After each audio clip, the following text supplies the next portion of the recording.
কখনো কি ভেবে দেখেছেন আমরা কেন পৃথিবীর বুকে এমন শক্ত করে দাঁড়িয়ে থাকতে পারি? ধরুন লাফ দিলাম, কিন্তু মহাশূন্যে হারিয়ে না গিয়ে ঠিক মাটিতেই ফিরে আসি কেন? এই যে সব কিছু এর পেছনে কাজ করছে কিন্তু একটা অদৃশ্য, বলতে গেলে এক জাদুকরী শক্তি। আমরা একে বলি মহাকর্ষ বা গ্র্যাভিটি।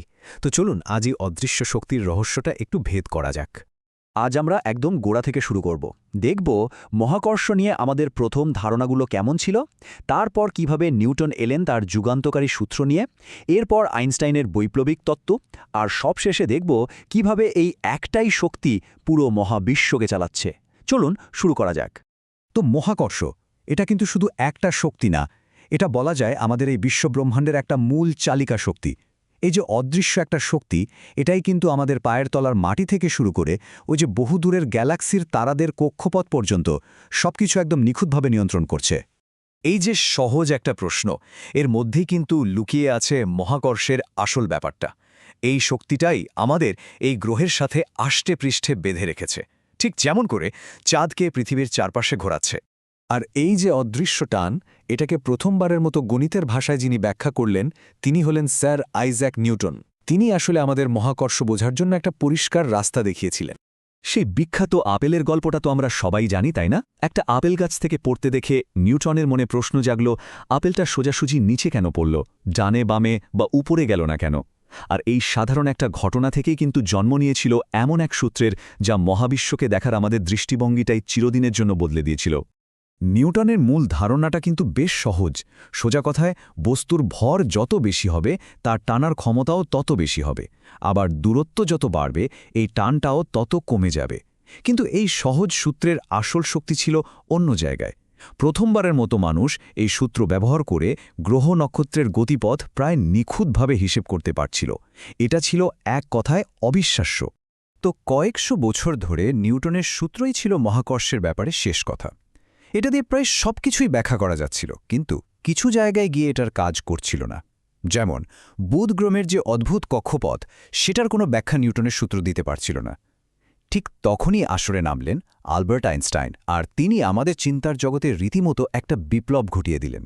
তিনি মহাকর্ষকে দেখলেন একদম অন্যভাবে। এটাই হলো সবচেয়ে মজার ব্যাপার।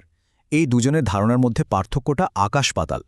নিউটন বলেছিলেন মহাকর্ষ হলো দুটো বস্তুর মধ্যে একটা অদৃশ্য টান, আর আইনস্টাইন এসে বললেন না, মহাকর্ষ আসলে কোনো বল বা টানই না, এটা হলো স্থানকাল বা স্পেস টাইমের একটা বক্রতা, মানে মহাবিশ্বের গঠনেরই একটা বৈশিষ্ট্য।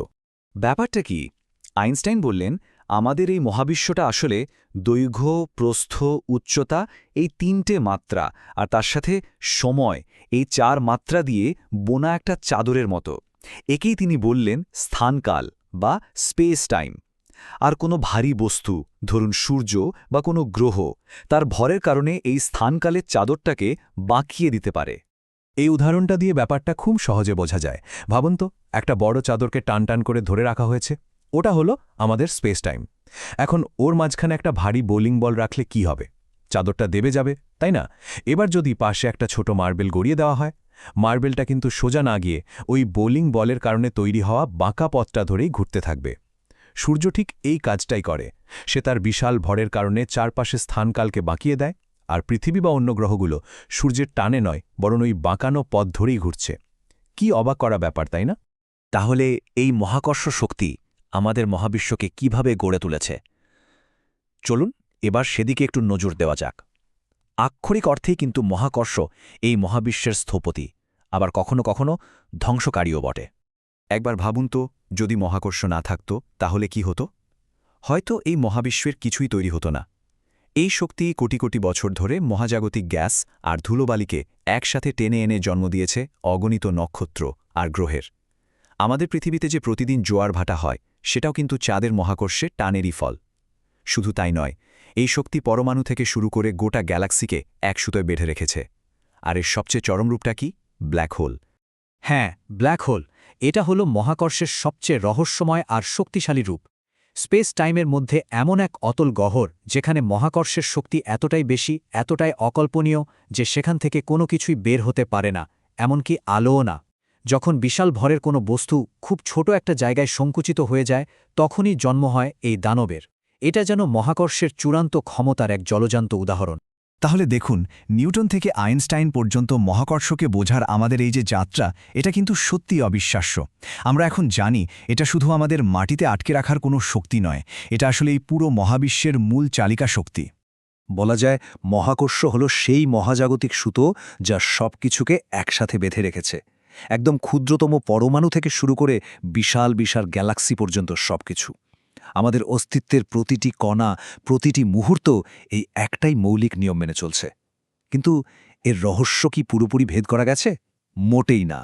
বিজ্ঞান যত এগোচ্ছে আমরা হয়তো একদিন এই রহস্যময় শক্তিটাকে আরও ভালোভাবে বুঝতে পারব, কিন্তু প্রশ্নগুলো কিন্তু থেকেই যাচ্ছে।